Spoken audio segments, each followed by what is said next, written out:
नमस्कार साथियों, स्वागत है आप सभी का हमारे खुराना स्टडी ऑफिशियल एप्लीकेशन पर। दोस्तों, आप सभी के लिए बीएसटीसी फर्स्ट ईयर का जो पहला पेपर है बच्चे और बचपन, उसकी यूनिट नंबर 6 है, जिसके अंदर हम सामाजिकरण के बारे में पढ़ेंगे। और सामाजिकरण से संबंधित जो यूनिट है, इसमें आपके कौन कौन से प्रश्न आपके इम्पोर्टेंट रहेंगे, उनके बारे में हम आज चर्चा करेंगे। तो इस वीडियो को आप लोग पूरा लास्ट तक देखिएगा और इससे बनने वाले इंपॉर्टेंट क्वेश्चंस कौन कौन से रहेंगे, उन सब पर आप लोग निशान लगाइएगा या फिर आप लोग उनको याद करिए। और इस वीडियो को लास्ट तक आप लोग देखना है। टेलीग्राम ग्रुप को आप लोग ज्वाइन कर लीजिए, उस पर सभी विद्यार्थी जुड़े हुए हैं, जिसमें आपको हर एक प्रकार की नोटिफिकेशन और अपडेट मिलती रहती है एसटीसी के संबंधित। तो सबसे पहले पहला क्वेश्चन आप लोग देखेंगे यहाँ पर कि सामाजिकरण का अर्थ क्या है। तो सामाजिकरण का अर्थ होता है बालक नए समाज की संरचना करता है, बालक अपनी सामाजिक परंपराओं और रूढ़ियों के अनुसार व्यवहार करना भी सीखता है, बालक समाज का एकीकरण करने का प्रयास करता है। तो ये सबके सब क्या है, सामाजिकरण के अर्थ है। इसका मतलब आपका ऑप्शन यहाँ पर डी रहेगा, उपरोक्त सभी। नेक्स्ट क्वेश्चन आपका इम्पोर्टेंट है। सामाजिकरण सीखने की वह प्रक्रिया है जो सीखने वाले को सामाजिक भूमिकाओं का निर्वाह करने के योग्य बनाती है। तो ये स्टेटमेंट किसका है साथियों, याद रखना, ये स्टेटमेंट है हैरी एम जॉनसन का। ठीक है, आपका हो जाएगा यहाँ पर C option is correct. Next question है, सामाजिक अधिगम जो सिद्धांत है वो किसके द्वारा प्रतिपादित किया गया या किसके द्वारा प्रस्तुत किया गया था। सामाजिक अधिगम सिद्धांत याद रखना, अल्बर्ट बांडुरा के द्वारा। और इसी सिद्धांत को हम कहते हैं, क्या बोलेंगे, इसको हम अवलोकन सिद्धांत भी कहते हैं, प्रक्षणात्मक सिद्धांत भी कहते हैं। ऑप्शन आपका हो जाएगा अल्बर्ट बांडुरा। नेक्स्ट क्वेश्चन है कि सामाजिक व्यवहारों को सीखने में बांडुरा के अनुसार किसकी भूमिका सबसे महत्वपूर्ण बताई गई है। ठीक है, तो याद रखना प्रेक्षण की, क्योंकि बच्चे देख करके सीखते हैं, अवलोकन के द्वारा सीखते हैं, प्रेक्षण के माध्यम से सीखते हैं। यही इन्होंने अपने इस सिद्धांत के बारे में बताया था। अगला क्वेश्चन आपका आता है, इंपॉर्टेंट की बात करेंगे, केवल फालतू में आपको प्रश्न इतने नहीं पढ़ने हैं। बात करेंगे स्वस्थ स्पर्धा आधार कौन सा है। स्वस्थ स्पर्धा का आधार कौन सा है। प्रश्न संख्या 9 का आंसर हो जाएगा आक्रामकता। क्या हो जाएगा आधार इसका, आक्रामकता हो जाएगा भाई। क्लियर। अगला क्वेश्चन है अपना नेक्स्ट, देखेंगे परिस्थिति सिद्धांत के अनुसार प्राथमिक समूह के उदाहरण कौन कौन से हैं। क्वेश्चन नंबर 11 के अंदर हो जाएगा। प्राथमिक समूह की अगर हम बात करें तो परिवार और क्रीड़ा समूह यानी बच्चे के खेलने के समूह यहाँ पर आएंगे प्राथमिक समूह के अंतर्गत। और ये पारिस्थितिकी सिद्धांत दिया था यूरी ब्रैनफेन वेनर के द्वारा, जिसके अंतर्गत 5 क्या बताए थे, 5 मंडलों के बारे में चर्चा की गई थी। आगे हम बात भी करेंगे। नेक्स्ट है अपना कि पारिस्थितिकी सिद्धांत के अनुसार किस समूह में सदस्यों के संबंध बहुत अधिक अप्रत्यक्ष होते हैं। क्वेश्चन संख्या 12, दैट इज राइट आंसर हो जाएगा आपका तृतीयक समूह के अंदर। कौन से समूह में, तृतीयक समूह के अंदर। यूरी ब्रॉनफेन वेनर के अनुसार पारिस्थितिकी मॉडल में तंत्र के मंडलों की संख्या कितनी बताई थी। याद रखना 5 बताई थी। अगर किसी विद्यार्थी को यूरी ब्रॉनफेन वेनर का कंप्लीटली पूरा का पूरा सिद्धांत अगर आप पढ़ना है तो आपको निर्मल क्लासेस करौली चैनल पर जाएंगे। निर्मल क्लासेस करौली आपको यूट्यूब पर सर्च करना है और साइकोलॉजी की जितनी भी क्लासें हैं आप लोग उनको रेगुलर लेते रहेंगे तो आपको ये अधिगम का सिद्धांत भी देखने को मिलेगा। तो इसका राइट आंसर हो जाएगा 5। क्या हो जाएगा, 5 इसका सही आंसर हो जाएगा। अगला क्वेश्चन है, पारिस्थितिकी परक बच्चे के विकास की पंचतंत्रीय व्याख्या करने वाले मनोवैज्ञानिक कौन है। तो ये अभी आपको जस्ट मैंने बताया 13वां क्वेश्चन। तो इसका आंसर हो जाएगा आपका यूरी ब्रॉनफेन वेनर ने 5 मंडल बताए थे, जैसे अपना लघु मंडल है, मध्य मंडल है, ठीक है, उसके बाद बृहत मंडल है, उसके बाद बृहद मंडल है और सबसे लास्ट में उन्होंने बताया था बाह्य मंडल। ठीक है, तो ये आप लोगों को याद रखना है। पारिस्थितिकी परक सिद्धांत में बच्चे के विकास की व्याख्या किस संदर्भ में की गई है। तो प्रश्न संख्या 12 में आपका याद रखना सामाजिक संदर्भ में व्याख्या की गई है। नेक्स्ट क्वेश्चन आता है अपना 15वां। अब देखिएगा यहाँ पर हम प्रत्येक मंडल की बात करेंगे, प्रत्येक मंडल की यहाँ पर बात करेंगे।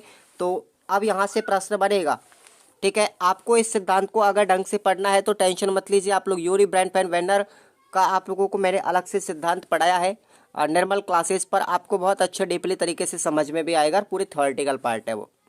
सामाजिक वातावरण के भीतर सबसे महत्वपूर्ण मंडल यानी कौन सा मंडल आता है? अगर सामाजिकरण के वातावरण के भीतरी स्तर पे बात करें तो कौन सा मंडल आता है साथियों? याद रखना आएगा अपना लघु मंडल। कौन सा आएगा? लघु मंडल। और औपचारिक संगठन किसके अंदर आते हैं? कौन से मंडल में आएंगे औपचारिक संगठन? बताइए जल्दी से।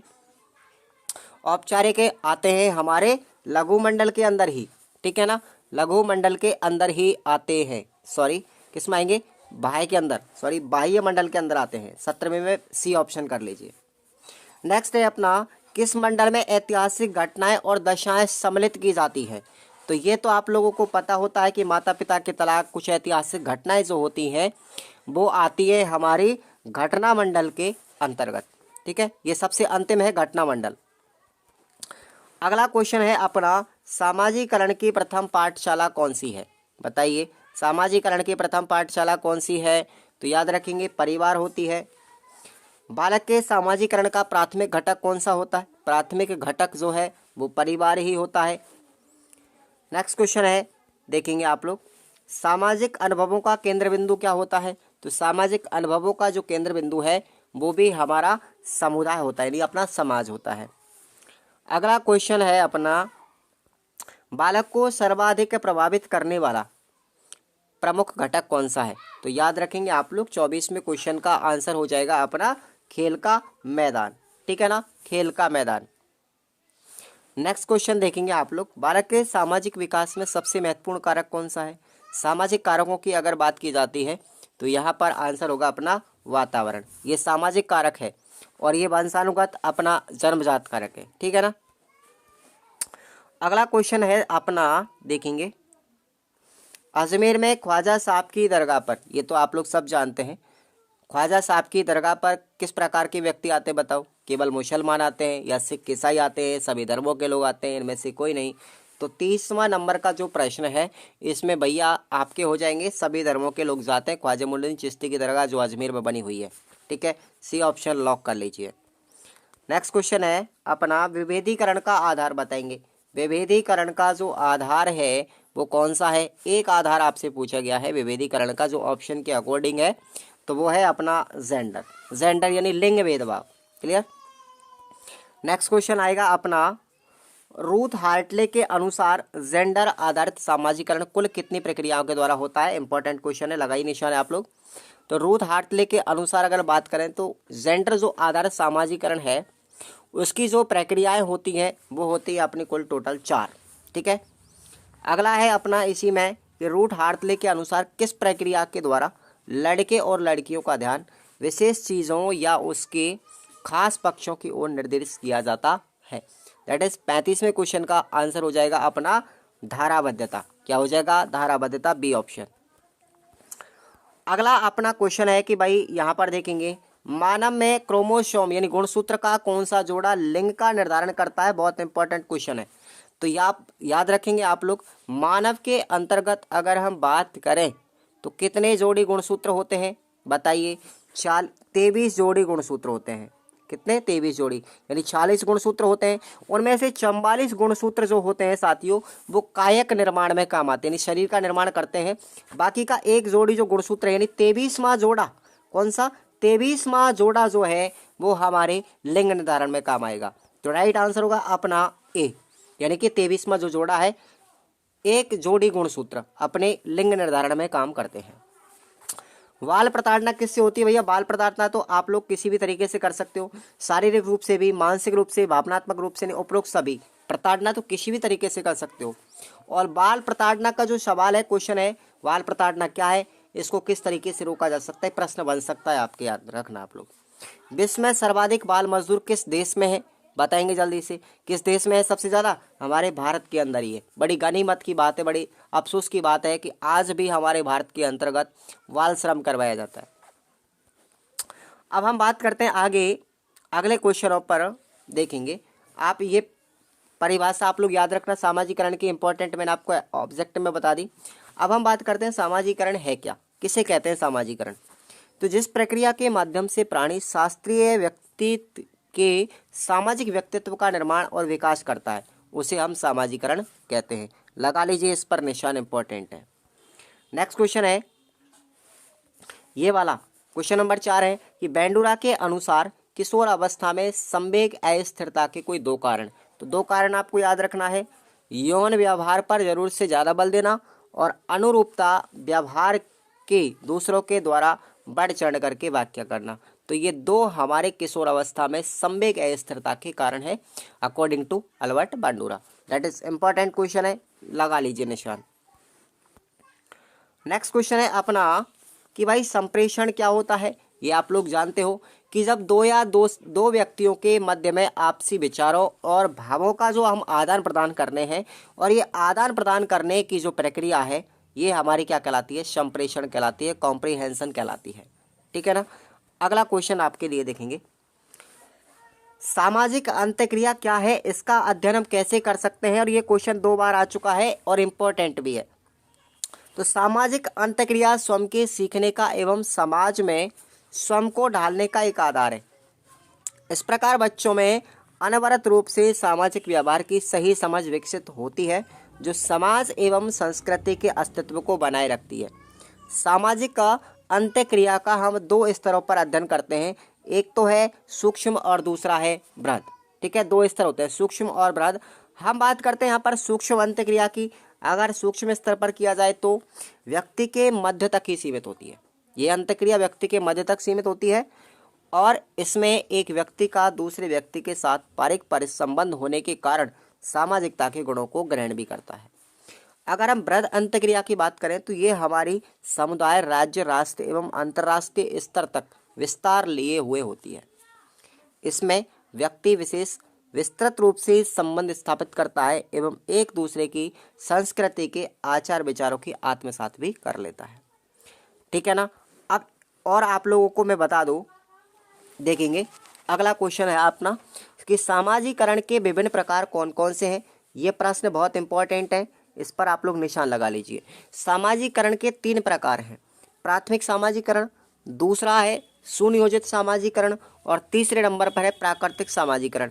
अब हम प्रत्येक के बारे में विस्तार से बात कर लेते हैं।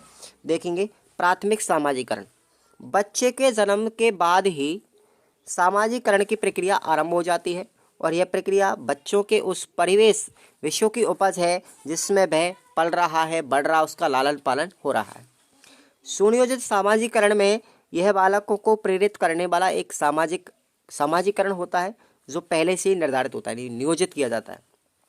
इसमें माता पिता एवं समाज अपने तौर तरीके, रीति रिवाज बच्चों को सिखाते हैं। ठीक है ना।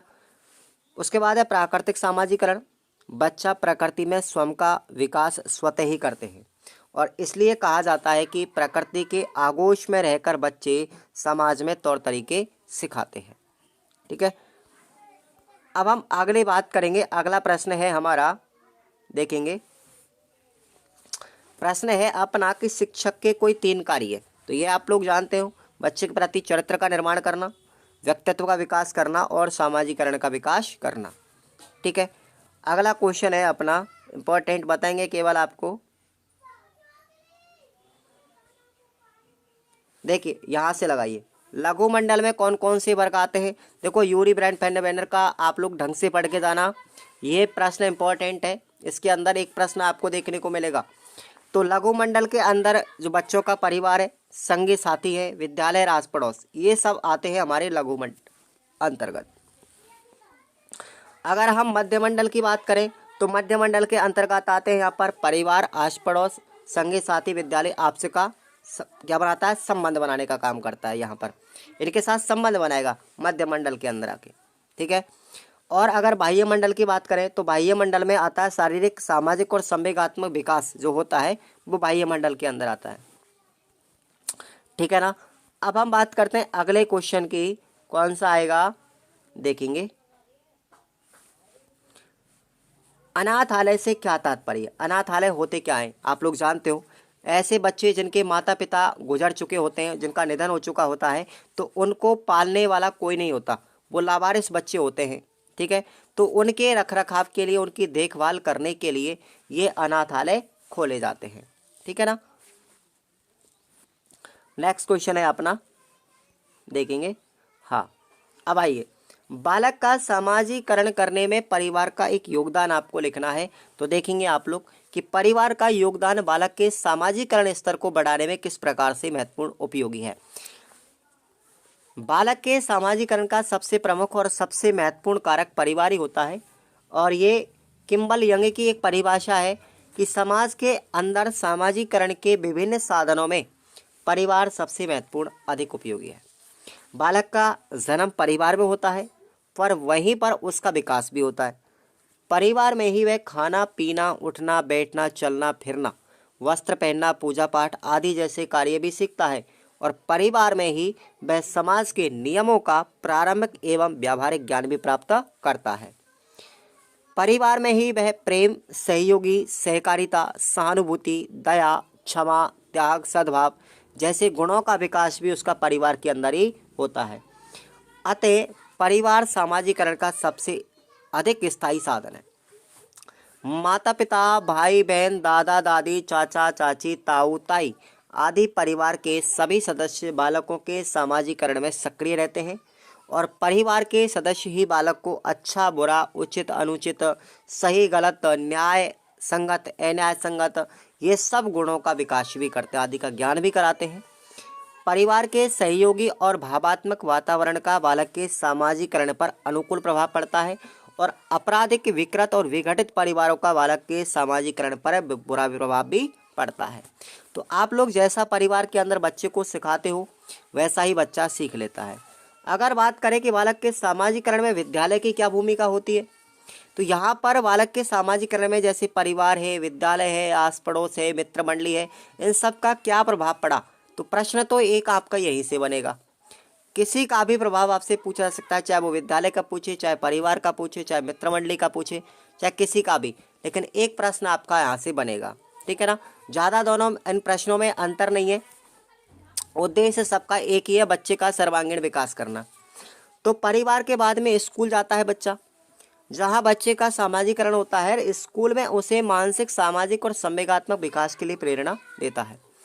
स्कूल में ही उसे सामाजिक, सांस्कृतिक आदर्शों और मान्यताओं की शिक्षा प्राप्त होती है।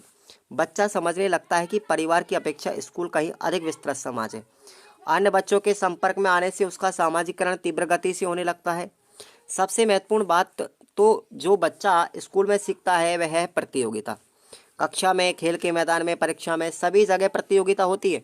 और इन सब प्रतियोगिता में वो आगे निकलना चाहता है, भले ही वह दूसरों को हानि पहुंचाकर ऐसा करे, और इसका प्रभाव उसके आगामी जीवन पर अच्छा नहीं पड़ता।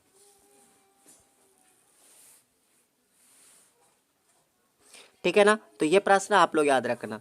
और तीसरा प्रश्न यह है कि समुदाय और मित्र मंडली एवं पड़ोसियों का बालक के सामाजिकरण पर क्या प्रभाव पड़ता है। तो ये 3 प्रश्न हैं आपके, इनमें से आपको एक प्रश्न एग्जाम में देखने को मिल जाएगा, मेरी गारंटी। आप लोग लिख लीजिए, नोट कर लें इसको। ठीक है ना। अब हम बात करते हैं अगला, ये सामाजिकरण में मीडिया की भूमिका भी आपसे पूछी जा सकती है। तो थोड़ा सा आपको ध्यान रखना है कि भाई पढ़ने का तरीका मैं आपको बता दूं कि बच्चा हमारे जैविक प्राणी होने की वजह से समाज में भी रहता है, और समाज में विभिन्न प्रकार की सामाजिक संस्थाओं के संपर्क में आता है। सामाजिक संस्थाओं के संपर्क में आने से वो विभिन्न प्रकार के सोशल मीडिया जैसी चीज़ों पर भी अपनी भूमिका निभाता है। तो एक प्रश्न मैं आपको यहाँ पर बता देता हूँ कि ये जो आपकी सामाजिक संस्थाएं हैं, इनका आपसे पूछा जा सकता है, चाहे तो परिवार का पूछा जा सकता है, विद्यालय का योगदान, समुदाय का, मित्र मंडली, शिक्षक, मीडिया, इनमें से आप लोग कोई 2 याद करके चले जाना। ठीक है ना। आपसे कोई 2 पूछा जा सकता है, ये आपको 4-5 दे दिए जाएंगे। तो पूछेगा आपसे कि इन सामाजिकरण में बच्चे की किन्हीं 2 पर महत्वपूर्ण योगदान लिखिए, तो आपको याद करके जाना है। ठीक है ना भाई। तो ये मीडिया की भूमिका हो गई।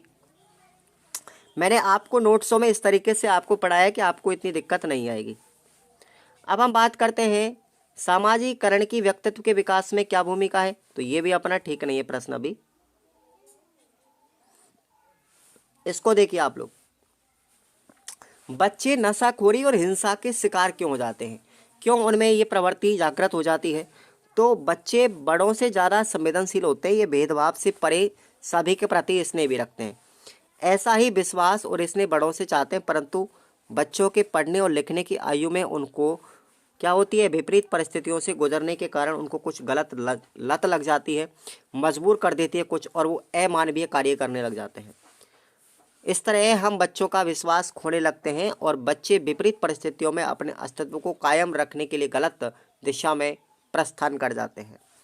इस सब के पीछे कारण होता है, ध्यान रखिए आप लोग, जितने भी नशाखोरी या कोई गलत कुकृत्य किया जा रहा है ना, तो वो बच्चा अपने जानबूझ के नहीं करता। कोई व्यक्ति, या तो उसकी गरीबी होती है उसके पीछे, या अशिक्षा होती है, बड़ा परिवार, बच्चों में भेदभाव, माता पिता का बच्चों से परित्याग, अनाथ या परिवार से बिछड़े हुए बच्चे, या कुछ प्राकृतिक आपदाएं, ये अपने क्या है, ये हमारे बच्चों में अपने बच्चों के अंदर नशाखोरी या फिर कुछ ऐसे गलत कार्य करवाने के लिए मजबूर कर देती है।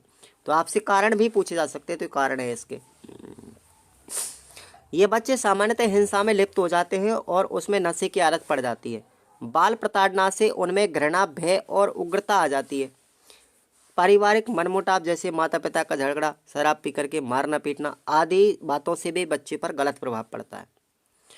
अब हम बात करते हैं हिंसा या नशाखोरी की। तो देखेंगे आप लोग, हिंसा बच्चे क्यों करते हैं। बच्चा अपनी स्वतंत्र अभिव्यक्ति करना चाहता है और स्वतंत्र सोच रखते हुए निर्णय लेना चाहता है, तत्पश्चात एक जिम्मेदार नागरिक बनना चाहता है। परंतु विपरीत परिस्थितियों में बच्चे की उचित देखभाल, उचित संरक्षण नहीं होने से या फिर माता पिता या आस पड़ोस के द्वारा उपेक्षित हो जाने से बच्चा उग्रवादी बन जाता है और उसमें बदले की भावना जागृत हो जाती है और वह हिंसा की ओर प्रवृत्त हो जाता है। बात करें हम नशे की, तो नशाखोरी भी बच्चों के अंदर बुरी चीज़ है। बच्चा घर परिवार आस पड़ोस में जो भी देखता है उसकी नकल करने का प्रयास करता है। आजकल बदलते परिवेश में माता पिता अति व्यस्त रहते हैं और उनके पास अपने बच्चों के लिए समय नहीं होता। वे उन पर ध्यान नहीं देते, बच्चों से बात भी नहीं करते। बच्चे उनसे अपनी बातों को साझा करना तो चाहते हैं, परंतु वो बच्चों से झिड़क जाते हैं। इसका मतलब वो बच्चों को ललकार देते हैं। तो ऐसी स्थिति के अंतर्गत बच्चा निराश हो जाता है और ऐसा होने के बाद बच्चा उस ओर चला जाता है जहाँ उसे सहानुभूति मिलती है, जहाँ उसकी बात सुनी जाती है, चाहे उसके साथी हो, उचित आदत वाले हो या गलत आदत वाले। वह लाड प्यार के अभाव में उस अनियमित गलत काम कर बैठता है और जो नशाखोरी का शिकार भी हो जाता है। तो कहने का मतलब ये हुआ कि बच्चों के परिवार के अंदर अगर माता पिता का व्यवहार गलत है, बच्चों को अच्छी शिक्षा नहीं मिल पाती है, माता पिता का अशिक्षा होना, तो ये सब जो कारक है ना, बच्चे को उग्रवादी बनाने की ओर प्रेरित कर देते हैं। बात करते हैं हम बाल प्रताड़ना के ऊपर। तो बाल प्रताड़ना से प्रश्न आपका इम्पोर्टेंट है, ये इसको याद करके जाना है, ठीक है भाई। तो बाल प्रताड़ना की हम बात करते हैं यहाँ पर। अब आपको प्रश्न बताया जा रहा है कि विशेष आवश्यकता वाले जो बच्चे हैं, थोड़ा सा एक बार मैं देख लेता हूँ यहाँ पर।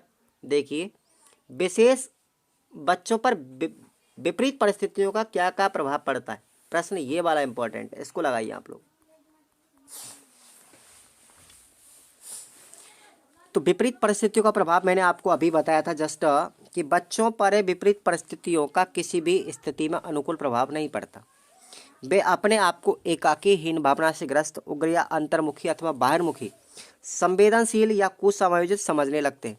एक शिक्षक होने के नाते हमारी का अहम भूमिका हो जाती है, क्योंकि हम यदि परिवार बच्चे की पहली पाठशाला है तो विद्यालय उसका दूसरा महत्वपूर्ण चरण होता है, जहाँ उसके भविष्य की नींव डाली जाती है। अपने आसपास के परिवेश में, स्थानीय परिवेश में, सामाजिक और समुदाय में रहने वाले बच्चों को हमको जानना चाहिए। उनकी आदतें, व्यवहार और अन्य बातों का ध्यान रखना चाहिए। विद्यालय में एक अच्छा वातावरण बन सके तथा बच्चों के द्वारा अनुभूत विपरीत परिस्थिति में उभरने में मदद कर सके। तो ये प्रश्न आपको याद करके जाना है, ठीक है ना। अब हम एक प्रश्न आपको यहाँ पर नहीं बता पाएंगे, तो अब आपको बात करते हैं हम इम्पोर्टेंट क्वेश्चन जो अपने निबंधात्मक हैं। निबंधात्मक प्रश्न कौन कौन से आएंगे, देखिए। तो मैं आप लोगों के लिए ऐप जो है हमारा, उस ऐप पर मैंने जितने भी निबंधात्मक प्रश्न है इम्पोर्टेंट उनके उत्तर सहित मैंने आपको ऐप पर करवा दिया है वीडियो, और उसकी PDF भी आपको डाली है हाथों से लिख करके। आप उनको जा कर के पढ़िए निबंधात्मक प्रश्नों के लिए, वहाँ से अपने अच्छे नंबर आएंगे। और छोटे छोटे प्रश्न भी मैंने बहुत सारे, एक मॉडल पेपर की जो अहमियत होती है आप लोग समझने की कोशिश कीजिए कि मॉडल पेपर जो है हमारा वो कम्प्लीटली आपको उस डायरेक्शन में लेके जाएगा कि आपके नंबर भी अच्छे आए। तो इस ऐप को आप लोग डाउनलोड करें और उस कोर्स को आप लोग परचेज़ करें ताकि आपकी अच्छी परसेंटेज बन सके। मैंने 85 प्लस तक बच्चों को परसेंटेज दिलाने का काम किया है। आप लोगों की मेहनत रही होगी, लेकिन मार्गदर्शन भले ही मेरा, लेकिन मेहनत आपकी हुई है। ठीक है, तो उन बच्चों को मैं सबसे पहले बहुत बहुत धन्यवाद देना चाहूँगा कि उन लोगों ने अच्छा स्कोर भी किया है, और मैं उम्मीद करता हूँ कि आप लोग भी उन बच्चों को फॉलो करें और अपने स्कोर को बढ़ाएं। ठीक है ना।